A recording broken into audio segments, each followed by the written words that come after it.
സീതയല്ലേ?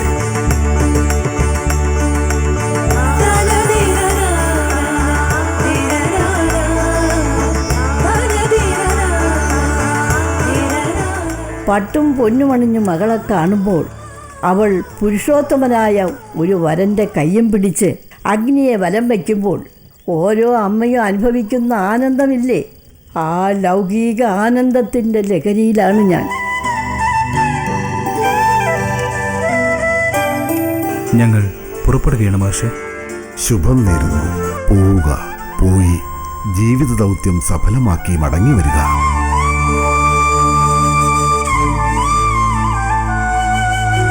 നന്മ ഭവിക്കട്ടെ. സീതേ, നമ്മൾ ദണ്ഡകാരണ്യത്തിൽ പ്രവേശിച്ചു കഴിഞ്ഞു. രാക്ഷസന്മാർ അടക്കി വാഴുന്ന ഈ ദണ്ഡകാരണ്യം മുനികുലത്തിനും മറ്റ് മാനവകുലങ്ങൾക്കും അപ്രാപ്യ മേഖലയാണ്. ഭയമാകുന്നു ആര്യപുത്ര. ഭയക്കേണ്ട സീതേ. ഇനിയുള്ള നമ്മുടെ നീക്കം വളരെ കരുതലോടെ വേണം. വില്ലിൽ ഞാൻ മുറുക്കേണ്ട സമയമായി. ഞാൻ മുറുക്കിക്കൊള്ളൂ. ശരി ജ്യേഷ്ഠ.